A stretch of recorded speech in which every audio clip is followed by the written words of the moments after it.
Hello, this is the Lord's Legion and welcome to the best villains ever, the show in which I talk about a specific villain and talk about their backstories, abilities, greatest feats, and why I love them so much. And I know it's only been a week since the last episode, but truth be told, it's Friday the 13th on October, which is the month of Halloween at the time of this recording anyway, but you know what, I really cannot contain myself with this one. And don't worry, I do have a Halloween special coming up soon, so until then, let's have this as the Friday the 13th special. And what better way in celebrating Friday the 13th by doing an episode on Jason Voorhees, who is pretty much the king of all horror slashers. So without further ado, let's begin with his backstory. Now, Jason Voorhees has always been somewhat of a tragic figure because as he was born, he was pretty much deformed both physically and mentally, to which a lot of people bullied Jason for. And at the time, the only person who really loved Jason for who he was in fact his mother, Pamela Voorhees. And Pamela would do anything to make Jason happy, so one day she decided to allow Jason to go on summer camp at Crystal Lake. But unfortunately, things didn't end well as Jason was being chased around by other kids and then was ultimately tossed to the river in which he drowned, to which everyone presumed that Jason was dead. After finding out about his son's death, Pamela Voorhees decided to avenge his son's death by slaughtering everyone. Long story short, she ended up getting decapitated, and within the shadows, Jason has witnessed his mother's death. After years of torment, as well as the fact that he saw his mother die, Jason Voorhees came back from the dead as he goes on a mission to pretty much avenge his mother's death, as well as killing everyone that has tormented him over the years. And due to witnessing his mother's death, Jason is pretty much stripped from his humanity and is more or less seen as a monster now. Now, looking back on the origin of Jason Voorhees, it's pretty interesting to see how Jason is actually sympathetic but also a monster at the same time. Because although he was deformed at birth, he was still a human being. But over time, all the bullies kept on pushing him to the breaking point, and then the real nail in the coffin was the fact that he had to witness his mother die. And by that point, there was no return for Jason Voorhees, and he ultimately became the serial killer that we know today. And when you look at his entire origin story, it is pretty tragic. And as a little trivia for you guys, in the crossover comic known as Freddy vs. Jason vs. Ash, it was mentioned that after Jason drowned, Pamela Voorhees decided to use the Necronomicon Ex Mortis in order to revive Jason. And although this storyline isn't exactly canon, this is the closest explanation as to how Jason survived being drowned after all these years. Now, it's no secret that Jason Voorhees does have a lot of powers and abilities at his disposal, as well as some of his favourite weapons. For starters, Jason Voorhees does have superhuman strength and could roughly lift up to around 2 tons. And in some cases, he has also demonstrated some form of superhuman speed, as Jason has been shown capable of catching his prey off guard. But not only that, Jason Voorhees also has invulnerability, as well as being highly resistant to pain. And as a bonus, Jason Voorhees also has a very rapid healing factor, longevity, and is more or less an immortal. As a bonus, Jason Voorhees is also extremely adaptable, has some form of teleportation, can possess other people if his normal body is destroyed, and although handicapped, Jason Voorhees does have some form of intelligence, as he is very strategic when it comes down to hunting his prey, as well as being skilled with pretty much any weaponry imaginable, and is even surprisingly stealthy as well.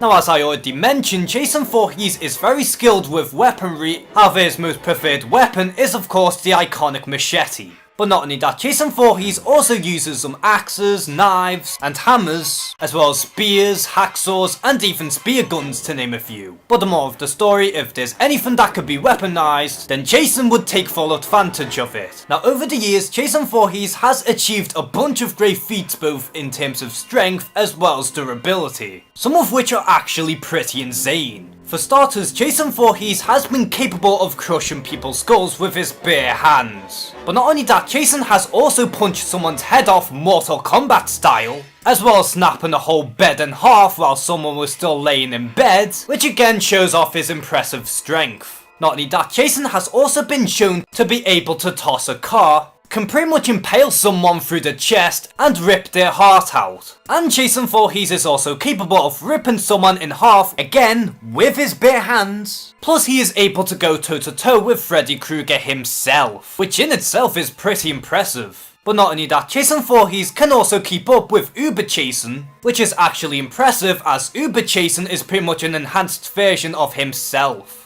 He can also withstand getting a machete to the neck, can also withstand an axe to the head and carry on like it's nothing, can also survive getting stabbed through the heart repeatedly multiple times, and at one point Jason Voorhees more or less got blown in half, only to regenerate in no time, has also survived being drowned as a little kid, as well as getting electrocuted a bunch of times, to which does next to nothing to him, can also casually walk around while on fire, to which is nothing more but a cakewalk at this point, took a shotgun blast right in the face, and most impressive of all, Jason Voorhees survived a crashing helicopter, to which blew up in smithereens, to which Jason Voorhees came back from that more pissed off than anything else, and continued doing what he was doing without any trouble. Now at this point, it wouldn't be a good Jason Voorhees video without mentioning some of his greatest deaths. So in this segment, I'm going to be roughly talk about some of his more creative and brutal deaths. And by the way, this is in no particular order, but this is only just a list on the handful of deaths that have been caused by Jason Voorhees. And I think it's good to start with his very first kill at the end of the original Friday the 13th, as at the time it was completely unexpected.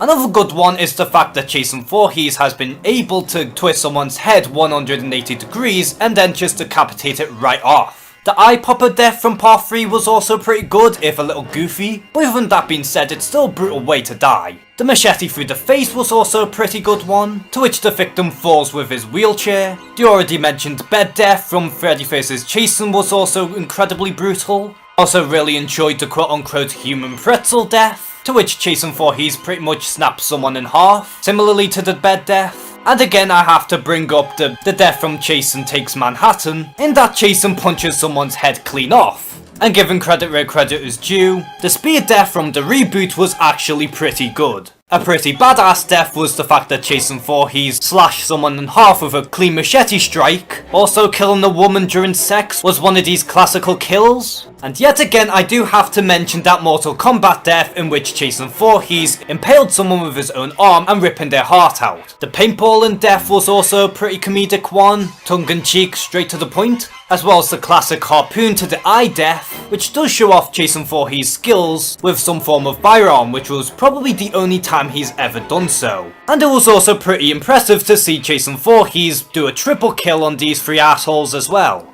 The liquid nitrogen death from Jason X was a very iconic and interesting death. And finally we get to the iconic sleeping bag death, which is nothing short of a classical death. And as a little side note, if you count every single Jason Voorhees kill in all of the movies, including the 2009 reboot, then Jason Voorhees' kill count is in fact 158, easily making it the highest kill count out of any horror slasher icon imaginable. And if you include his other appearances in the likes of video games or even comics, then Jason's kill count will be over 300, which is pretty insane if you ask me. Now to me, Jason Voorhees is a very simple villain. His backstory is tragic, but at the same time you could easily understand where he's coming from. His motivations are clear and make sense, given that he wants to avenge his mother's death as well as torture everyone that has wronged him in the past. And he has a pretty simple solution, which is pretty much massacre anyone who stands in his way. Jason Voorhees is by no means a complex villain, and in hindsight he doesn't have to be, because sometimes it's better to be simple and straight to the point as opposed to be complex and hard to understand. So because of his harsh childhood, as well as his simple motivations, not to mention his very impressive kill count, as well as his impressive feats of strength and durability, and just how iconic he really is, this is why I personally believe that Jason Voorhees is one of the best villains of all time. So are you a fan of Jason Voorhees, and what are some of your personal favourite kills from Jason Voorhees himself? Comment below and share some thoughts. And as always, thank you guys for watching this video. Please like and subscribe. Take care and have a good one.